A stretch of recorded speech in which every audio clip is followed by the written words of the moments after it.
O palestrante que vem agora é alguém que eu admiro muito como pessoa, como poeta, como o verdadeiro xamã urbano, inspirado.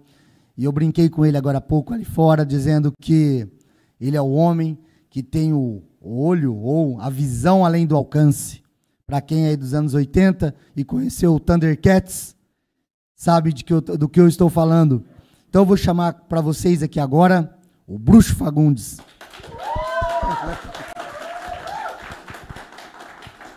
Ele é meu irmão. E ele é roots, hein? Pode crer. Pessoal, assim, nós estamos aqui numa jornada tão intensa que eu preciso confessar que, depois de ter ouvido todos os palestrantes, a vontade que me deu foi de pegar minha vassoura e decolar rumo ao sul, porque eu pensei assim, gente, esses caras estão muito avançados. Até que ponto a minha modesta e muito longa experiência realmente tem alguma coisa a contribuir de fato? Dentro dessa jornada, eu gosto de pensar que eu sou pragmático. Eu sou pragmático. A magia tem que servir a finalidades concretas. De alguma forma, tem que aliviar o fardo da existência e trazer as respostas que a nossa condição humana exige. Então, vocês veem, hoje não temos slides, porque eu quero que vocês olhem só para mim. Então, diante dessa energia coletiva, é preciso, a meu ver, trazer algumas reflexões que me parecem muito pertinentes e até mesmo essenciais. Porque a gente vê a magia, o nosso tema como o que é a magia. Alguns vão dizer que a magia é uma arte, e tem razão. Outros dirão que a magia é uma expressão religiosa, e também tem razão. Outros ainda poderão apontar que a magia não passa de uma técnica que pode ser utilizada de várias formas, com ou sem envolvimento religioso, e também tem razão. Mas, a meu ver, mais do que tudo, a magia é poder.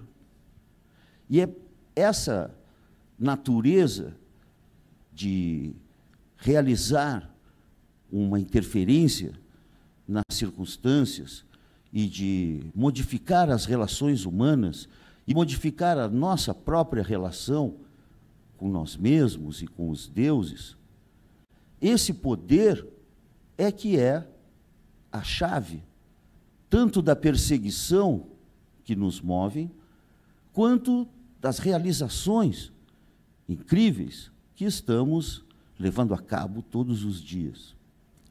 A magia não é inócua, não é indiferente, não é neutra, ela serve aos propósitos dos seus operadores.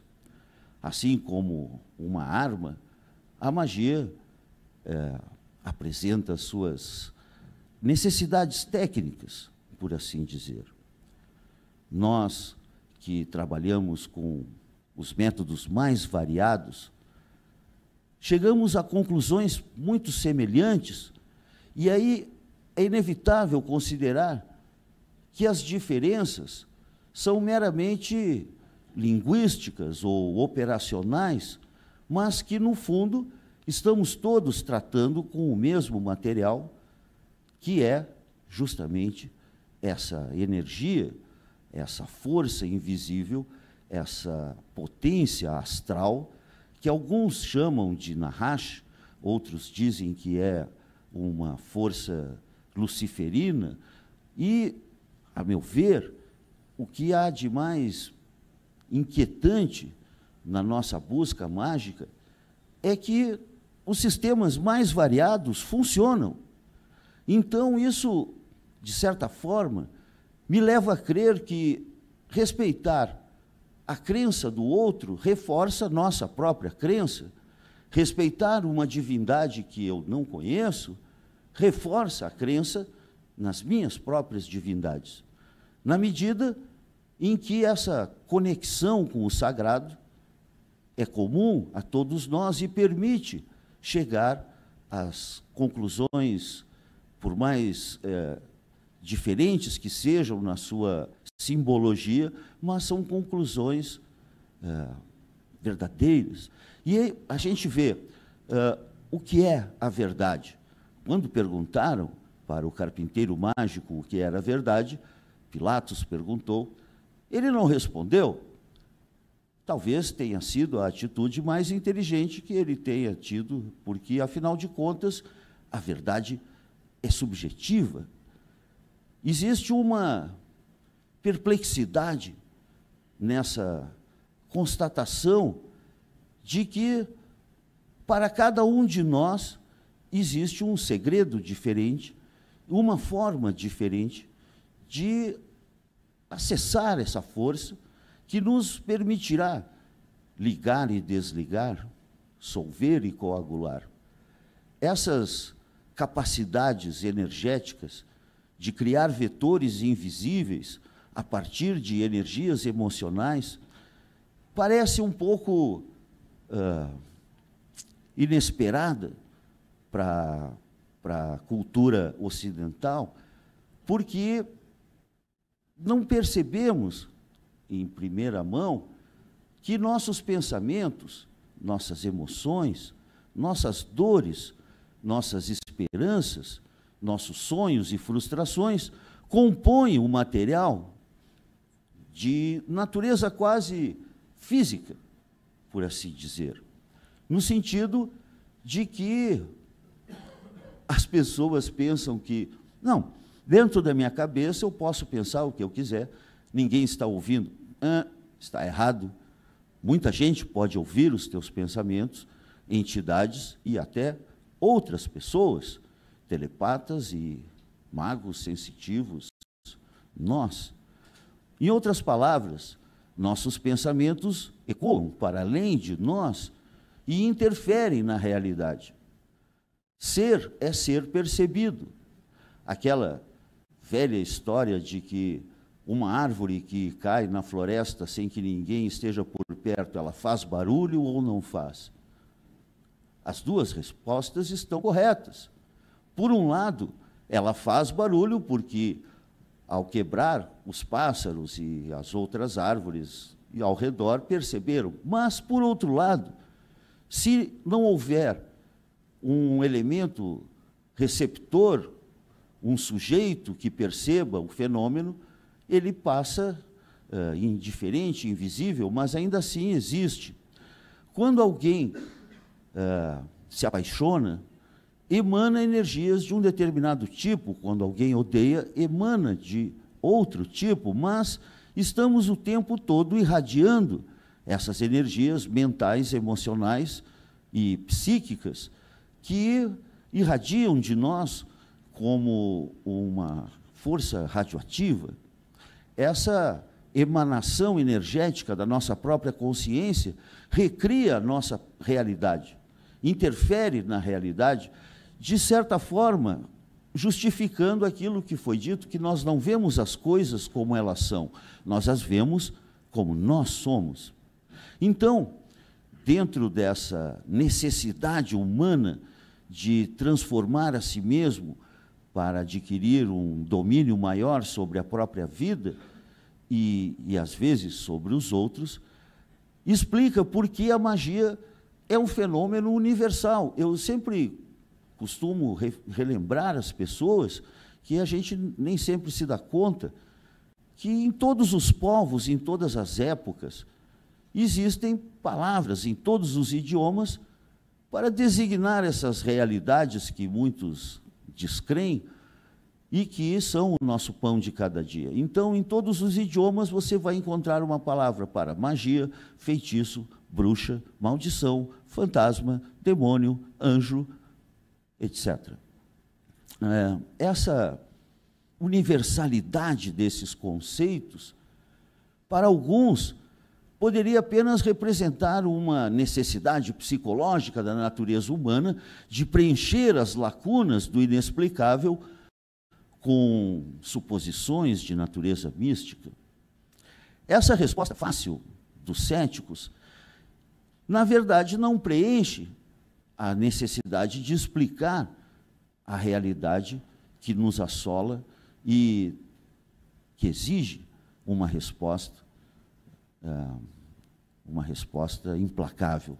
Porque a magia nos mostra que as coisas não eram como nos disseram, que o mundo não é como nos disseram, e que você pode, sim, fazer coisas que desafiam a natureza, você pode adivinhar o futuro, você pode ler os pensamentos, você pode falar com os animais, você pode ler as nuvens. Para quem sabe ler, um ponto é letra e um risco é Francisco. A pessoa que tem a clarividência pode ver até num copo d'água. Mas os poderes humanos, que são sempre estimulados pela magia e negados pela sociedade, possuem uma capacidade ainda não totalmente explorada, porque as velhas fórmulas já não são suficientes para explicar o mundo em que vivemos no nosso século XXI.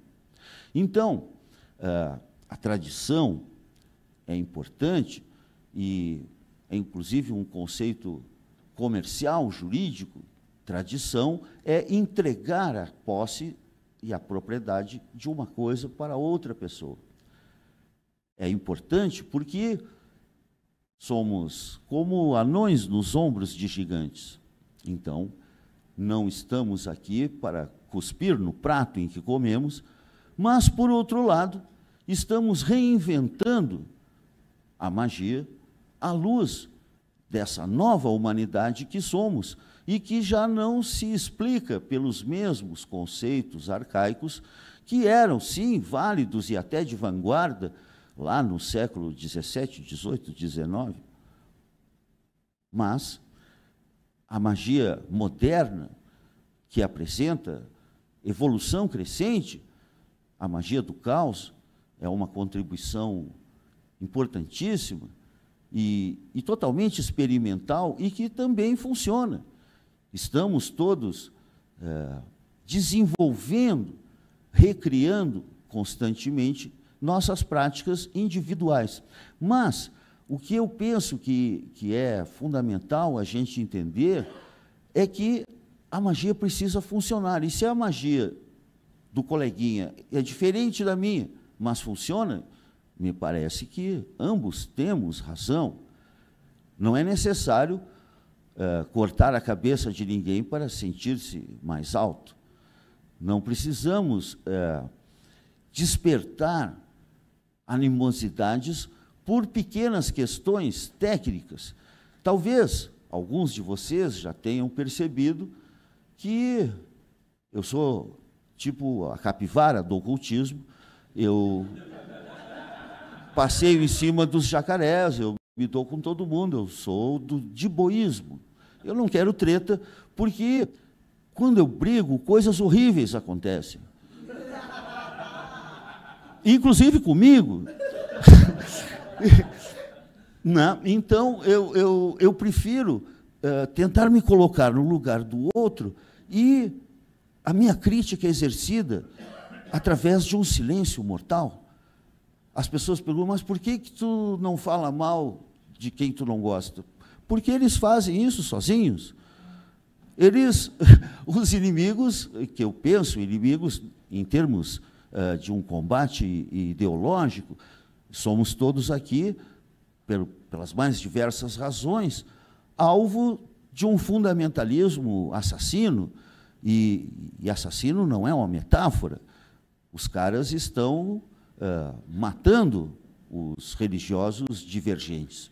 Então, diante da possibilidade de uma teocracia e de um evangelistão, me parece importante que haja uma conscientização coletiva de todos nós que estamos com o mesmo alvo nas costas.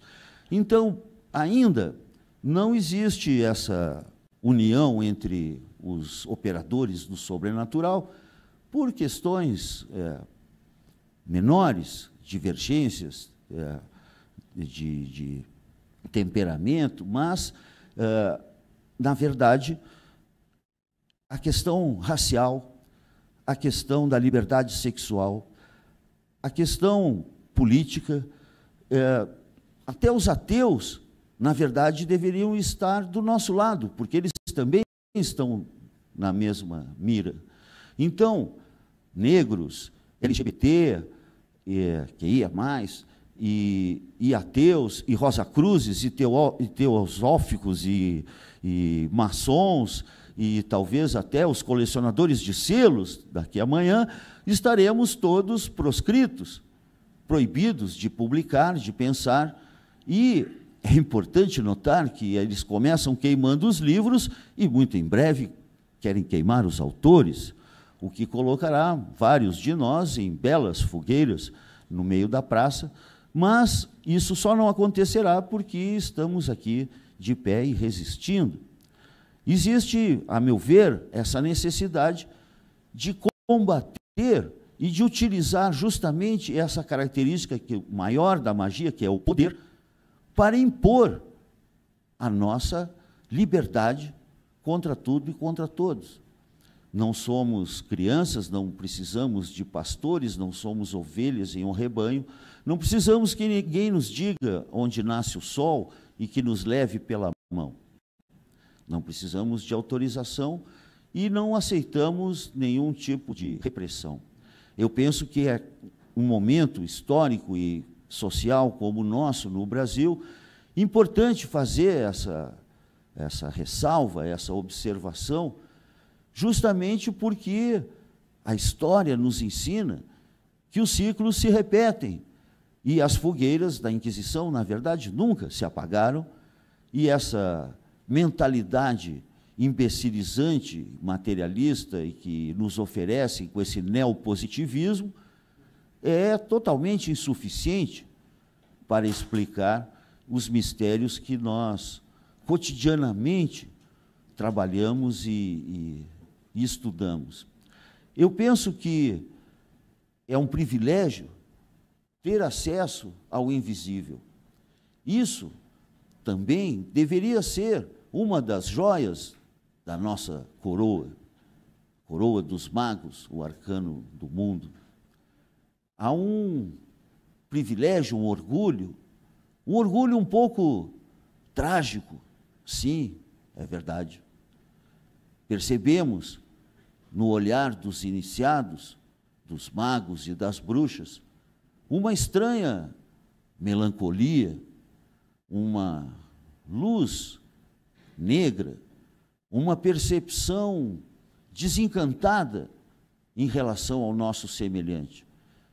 Nós temos consciência daquilo que assusta os terráqueos comuns.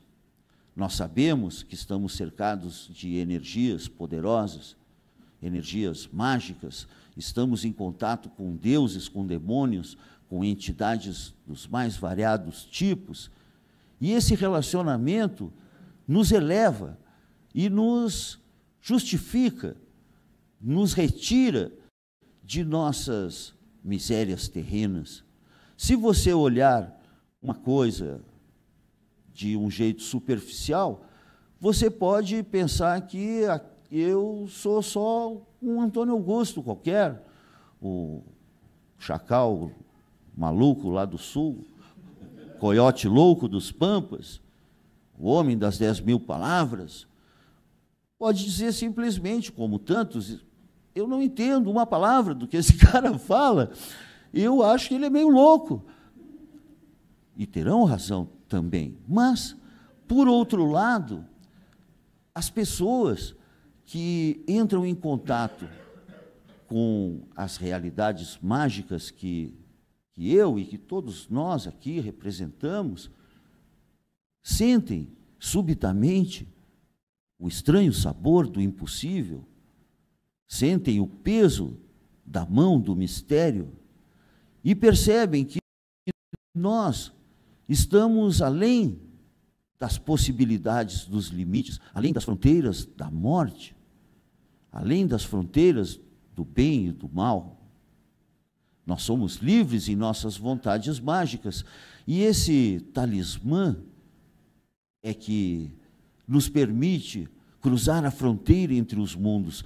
Porque esse mundo, essa realidade física, que alguns chamam de tonal, não é nada mais do que a projeção física do mundo espiritual, o Nagual, um conceito lá do Castanhedo.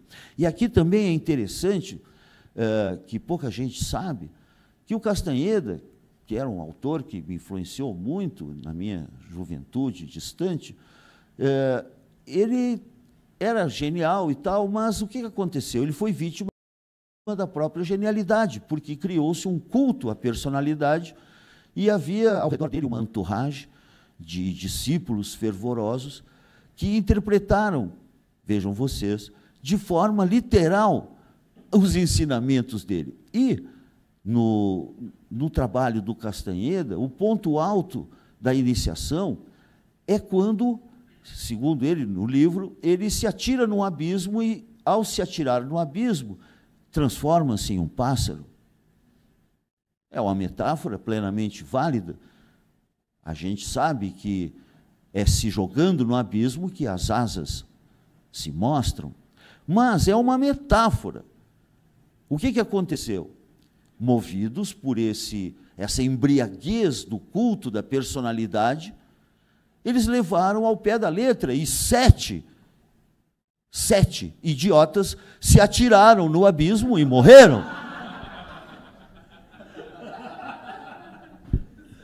Real.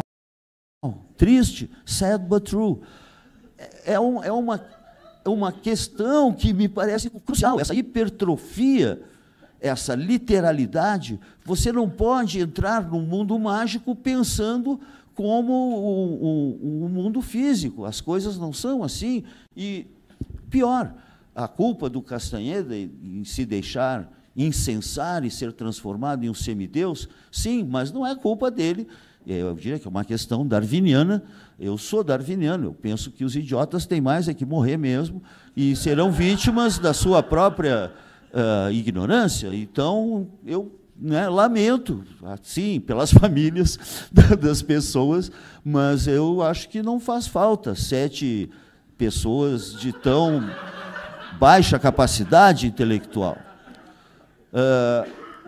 Aí, a gente vê que esse fenômeno, infelizmente, se repete.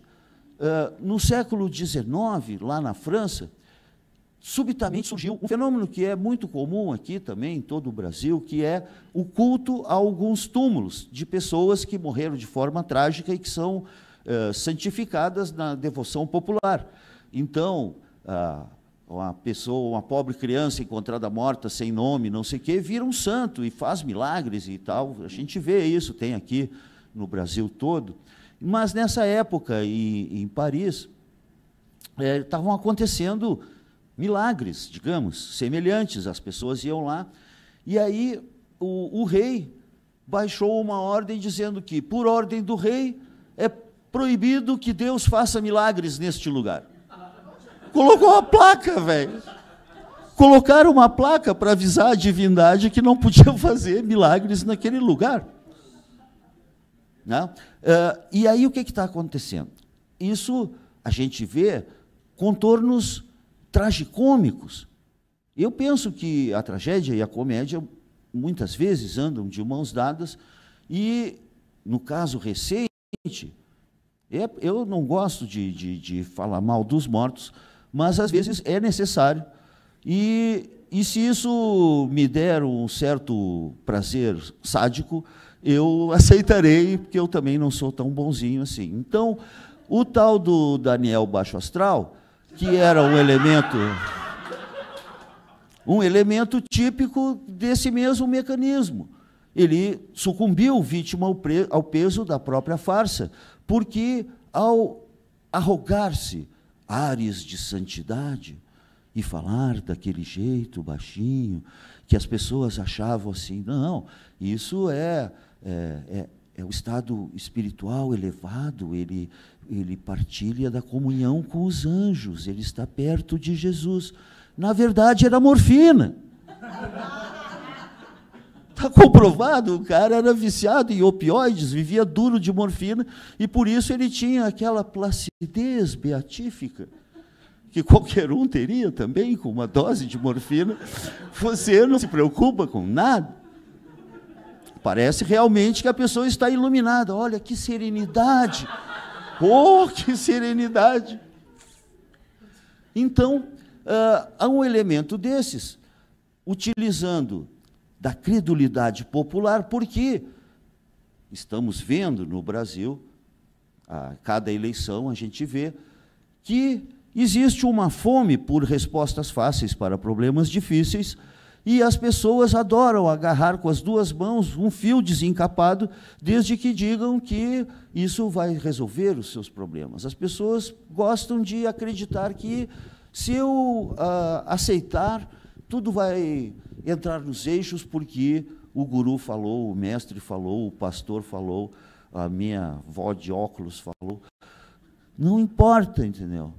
Esse momento de culto à personalidade, a simulação de possuir respostas para criar uma doença e depois vender o remédio, é um dos truques mais velhos do livro. Eu, sinceramente, correndo o risco de, mais uma vez, atropelar a modéstia, que é algo que eu costumo fazer bastante, eu penso que vocês terão percebido que, se quisesse, eu poderia ser um excelente pastor evangélico, eu tenho um conhecimento profundo das Escrituras, eu conheço as Escrituras dos cristãos profundamente, eu poderia abrir uma igreja também, que Lúcifer me perdoe, jamais faria uma coisa dessa. Mas vocês entendem que a inteligência, a eloquência, a articulação é neutra e poderia ser usada de formas torpes e ignóbeis, mas aí eu digo para vocês, se eu fosse um animal sem moral, sem vergonha na cara, sem espinha dorsal, como esse falecido nojento que agora arde no mármore do inferno, eu não estaria aqui com essa carinha aos 63 anos de idade, uma vida vivida, sacudida, fui mais costurado que o Frankenstein, sou um milagre da medicina, sou o cara que não devia estar vivo, mas estou a serviço de algo maior que eu não sou eu não sou ninguém, eu sou um Antônio qualquer, mas eu tenho uma mensagem, e eu tenho um compromisso, e esse compromisso se justifica e se mostra válido a cada atitude mágica que eu tome. Eu sou responsável, tudo tem um preço, essa é a lei maior da magia, e ninguém foge de si mesmo. Por isso que esse pobre elemento sucumbiu vítima à própria mitologia que ele inventou, e outros seguirão, certamente, pelo mesmo caminho, já que não são imunes a si mesmos. Ninguém foge de si mesmo. Aonde você for, lá você estará, não adianta. E você não pode serrar o galho onde está sentado e achar que vai dar tudo certo. Então, eu não acredito em mestres, eu não tenho discípulos, eu sou anarquista, eu sou, na verdade, um mono-anarquista, porque eu queria ser rei de mim mesmo, é só o que eu quero. Eu não quero mandar nem obedecer, eu tenho uma certa raiva, uma alergia ao autoritarismo, eu não gosto que estendam a mão sobre mim, e eu gosto de gente assim como eu, insubmissa, e que pensa com a própria cabeça, e eu gosto de ouvir os que não concordam comigo, e gosto de trocar uma ideia, porque ninguém é obrigado nem nada. Então, se a pessoa, no que ela acredita, para mim não faz diferença. Se ela buzina menos no trânsito e enche menos o saco, eu já fico feliz. Eu penso que, assim, existe uma certa necessidade de afirmar a própria crença para justificar as suas próprias atitudes. Eu prefiro respeitar a crença do outro, porque isso reforça a mesma convicção de que estamos todos a serviço de alguma força espiritual, querendo ou não, sabendo ou não. Todos nós somos peões nesse jogo. O mundo físico é só um tabuleiro onde as forças espirituais estão brincando. Os hindus chamam essa porra toda, que é a vida, de Deva Lila, o brinquedo dos deuses. Homero dizia que os deuses tecem desventuras para que as gerações futuras tenham o que cantar. Eles, em sua visão ancestral, me parece que enfatizavam que não devemos levar tão a sério esse jogo mortífero que a história nos apresenta, mas, ao mesmo tempo, temos que servir as forças com as quais nos identificamos. Temos que representar e honrar os compromissos, porque o tempo está passando, estamos todos condenados ao mesmo destino, somos sombras que caminham, somos os fantasmas do amanhã, somos os Exus do amanhã, alguns de nós. Mas esse tic-tac implacável do relógio, na verdade, glorifica, magnifica, ilumina a nossa condição humana. Sinceramente, eu vejo que nós somos pequenos deuses, e essa condição mortal é que justamente nos eleva acima dos anjos e dos demônios, porque essas entidades não têm alma, não têm coração, não têm livre-arbítrio, eles são criaturas homogêneas, eles são o que eles pensam, o que eles fazem, o que eles sentem, é tudo uma única e uma mesma coisa, e, na verdade, eles invejam a liberdade, a aventura, a existência humana. Os mortos se referem a nós como os ainda vivos, com certa ironia, eu reconheço, mas eles manifestam uma saudade imensa dos prazeres mais banais, como um beijo na boca, um copo d'água, um banho de cachoeira. Nós estamos aqui, aparentemente, presos nessa condição material, física, mas essa condição é invejada, muito invejada, pelo plano espiritual. Dizem também, para citar os Vedas novamente, que se uma pulseira boia no oceano e a cada 1000 anos uma tartaruga põe a cabeça para fora d'água, a chance da tartaruga botar a cabeça na pulseira é milhares de vezes maior do que a chance de conseguir encarnar nessa bosta de planeta. Ou seja, é preciso aproveitar essa oportunidade. Eu fico um pouco destrambelhado, no sentido de que é difícil pôr um freio a essas reflexões, mas, ao mesmo tempo, eu sinto que há uma intimidade, uma necessidade, como se estivéssemos todos dividindo o mesmo pensamento, uma mesma busca de resposta, para, não digo diminuir o sofrimento, porque isso é inevitável, a vida é um grande caderno de matemática, cheio de problemas. Quando terminarem os problemas, acabou a aula, é hora de voltar para casa. Então, o sofrimento é inevitável e é um dos combustíveis da magia. Quando as pessoas me perguntam, mas qual é a origem dos teus poderes mágicos? Eu digo, é o estresse pós-traumático. As pessoas dizem, eu adoro a tua energia. Eu digo, eu tenho um problema. É uma condição. E é uma condição que me representa e que, em sua autenticidade, faz com que até a minha loucura seja eventualmente bem aceita.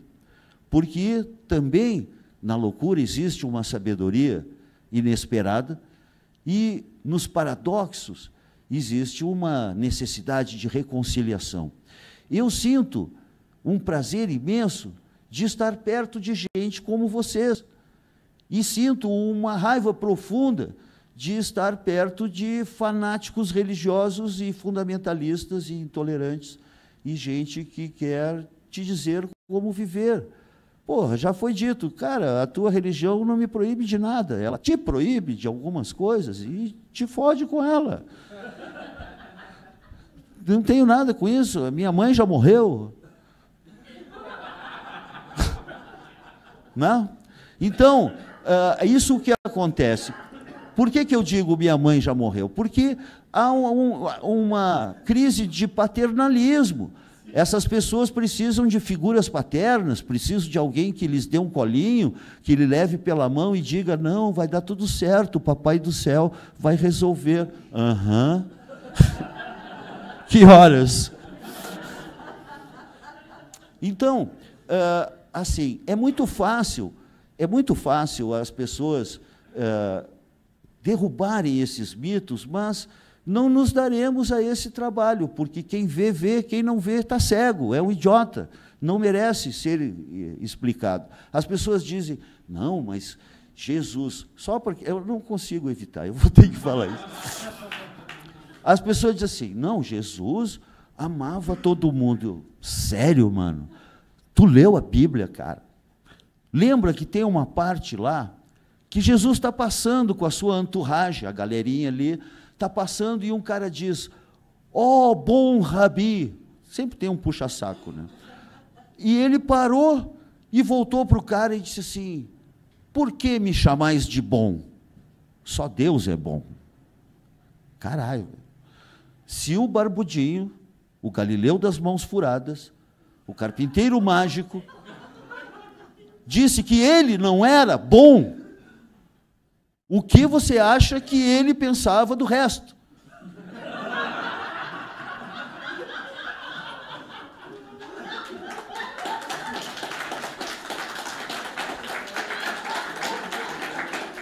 Mas tem mais? Tem mais, tem mais. Não, piora. É mais grave ainda. Por quê? Naquela parábola, que era uma coisa, ele tinha essa coisa das parábolas, né? Então, aí ele está falando e diz assim, quem dentre vós, se o filho lhe pedisse um pão, lhe daria uma pedra? E quem dentre vós, se o filho lhe pedisse um peixe, lhe daria uma serpente? Pois se vós, que sois maus, sabeis dar boas coisas aos filhos, muito mais o Papai do Céu, blá, blá, blá. O importante é, vós que sois maus. Ele não se referia àquela turma, ele se referia a todo mundo. Então, me parece que só essas duas passagens já mostram que o Filho do Homem tinha em pouca consideração os seus contemporâneos. E me parece que nós não melhoramos muito. Eu também, por um dever de ofício, eu preciso confessar que eu tenho um ponto em comum com os cristãos, que é eu trato os outros como eu quero ser tratado. Isso não é exclusivo dessa doutrina, pertence a várias outras moralidades e filosofias, que é um princípio básico. Se todos tratassem os outros como querem ser tratados, não haveria necessidade de advogados como eu, e nem de policiais, e nem de bruxos, e nem de bruxas, seríamos todos luminosos e felizes, mas isso talvez fique lá para a Era de Aquário. Eu estou esgotando aqui o tempo e eu quero responder as perguntas, porque senão, quando eu começo a falar, eu preciso ser abatido a tiros. Quem vai fazer pergunta agora? Ah, sabe, o negócio é ficar mudo, que a pressão vai aumentando. Vai. Aqui atrás. Bom dia, boa tarde já. Opa. Né? Eu queria saber, Fagundes, o que tu vê como um ponto principal, que aqui a gente está reunido numa comunidade de ocultistas, né? Mas como um ponto principal que a gente possa fazer para combater de verdade essa intolerância religiosa que a gente sabe que vem crescendo no país.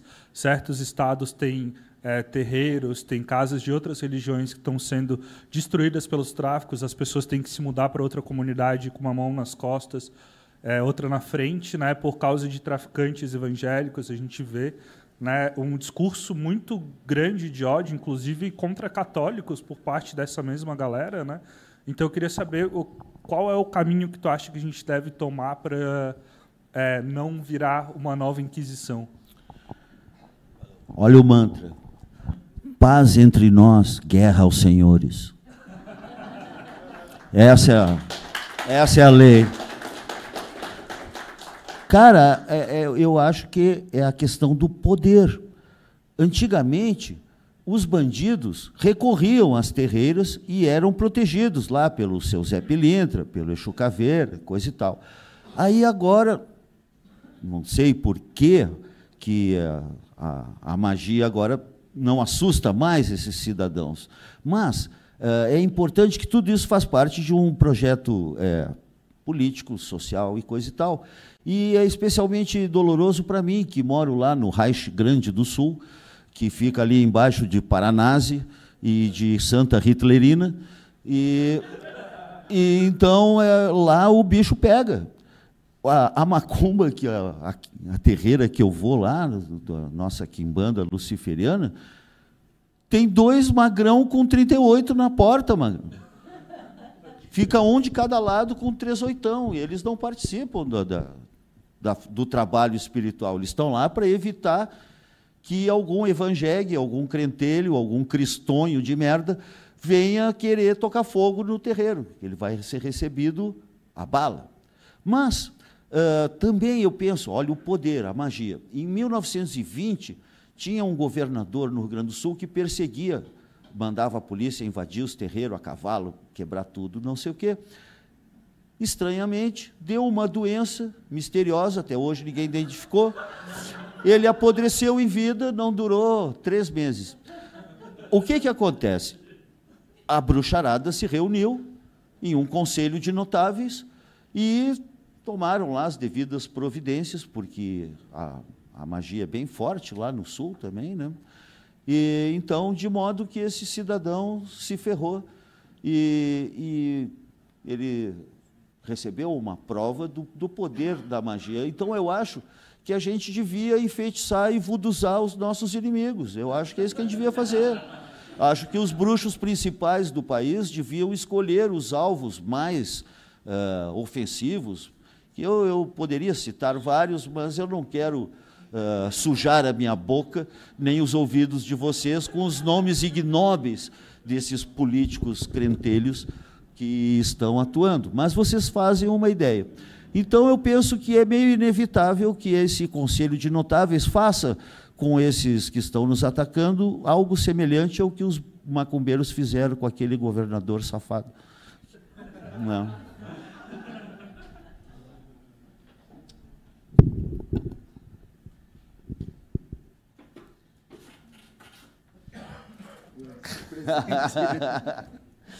Cara, pessoal, é mais uma das palestras que a gente não quer que acabe. Cara, eu não conseguia parar de rir ali atrás. Velho. Ó, essa daqui...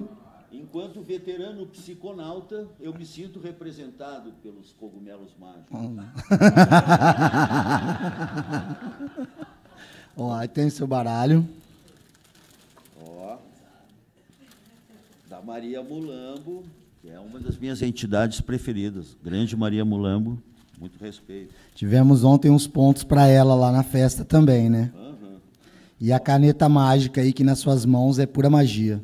Sim, para traçar símbolos mágicos e escrever o nome daqueles que merecem ser lembrados. Pessoal, nós tivemos aqui Bruxo Fagundes e olha...